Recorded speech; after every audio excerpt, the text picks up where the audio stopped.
Hello hi నమస్తే welcome to హ్యాపీకాయిన్. నేను మీ రాజు. ఈరోజు మనతో ఈక్విటీ గురించి ఇన్ డీటెయిల్గా మాట్లాడడానికి మనతో మన స్టూడియోలో ఉన్నారు Ramesh garu, cluster manager from product.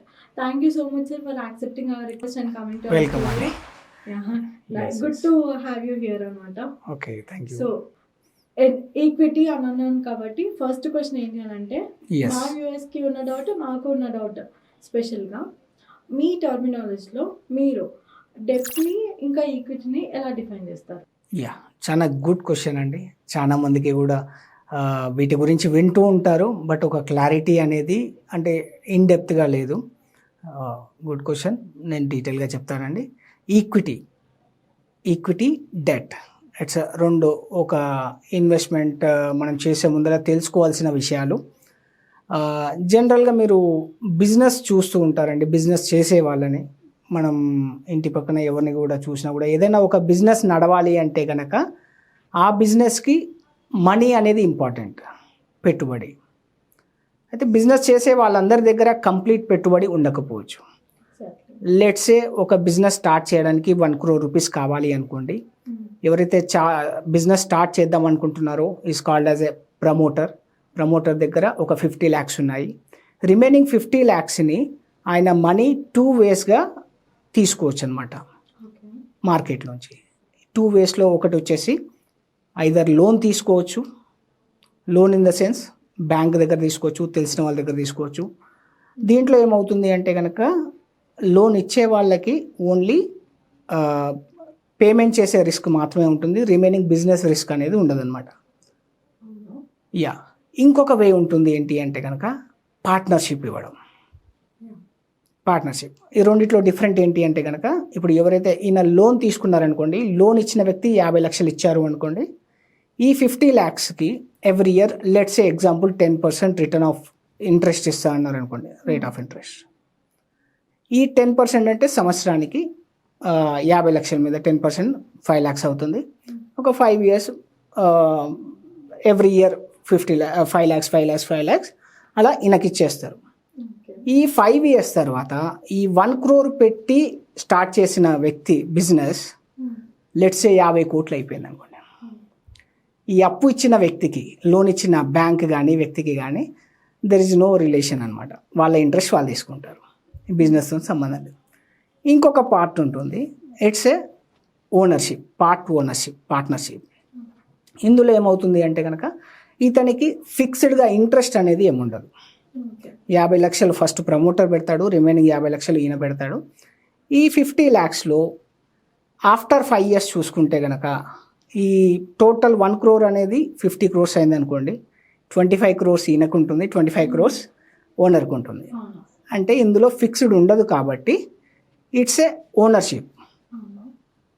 Equity అంటే ఈక్వల్లీ ఓనర్షిప్. Equally ownership.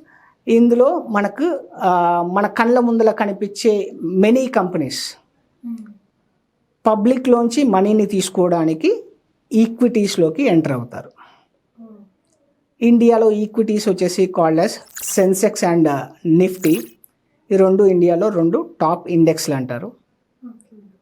ఇందులో మనము ప్రతి ఒక్క కంపెనీ పబ్లిక్ నుండి ఫండ్ రైజ్ చేయాలి అనుకుంటే కనుక ఈ స్టాక్ ఎక్స్చేంజ్లో లిస్ట్ కావాల్సి ఉంటుంది అనమాట.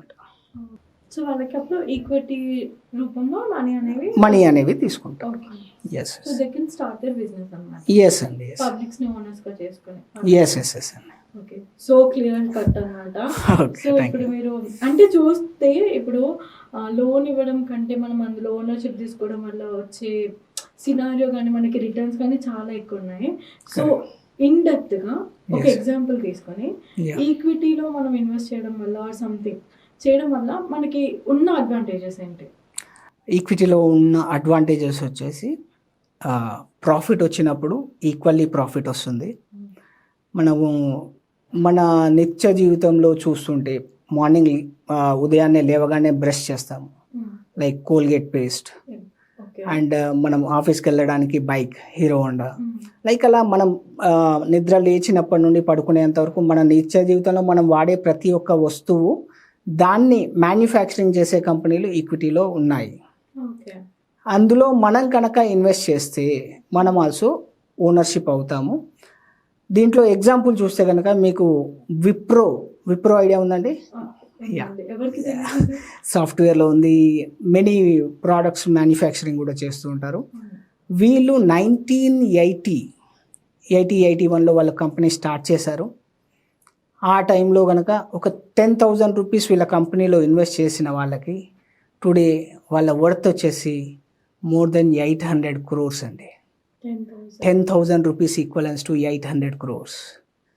బట్ ఇక్కడ ఉన్న అడ్వాంటేజ్ ఏంటి అంటే కనుక 10,000 ఇన్వెస్ట్ చేసి వదిలేశారు వాళ్ళు, కానీ వర్క్ ఓవర్ చేశారు అజీజ్ ప్రేమ్జీ,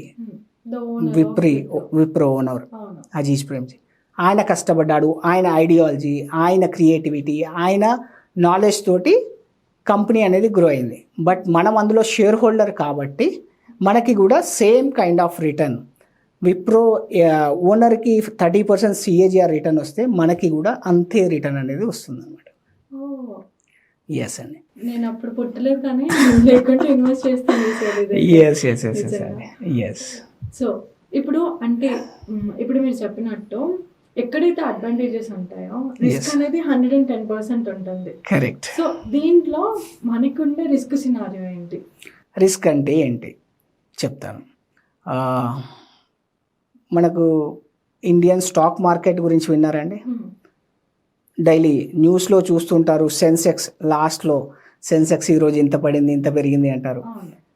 సెన్సెక్స్ వచ్చేసి ఒక ఇండెక్స్ ఇండియన్ స్టాక్ మార్కెట్ని రిప్రజెంట్ చేస్తుంది. ఇండియన్ స్టాక్ మార్కెట్లో almost more than 5,000 to 6,000 companies daily trade అవుతూ ఉంటాయి. ఇన్ని కంపెనీస్లలో మంచి కంపెనీ ఏదనేది మనం సెలెక్ట్ చేసుకోవడం అనేది కొంచెం రిస్క్. సెలెక్షన్ ఆఫ్ స్టాక్స్ అనేది రిస్క్ అనమాట.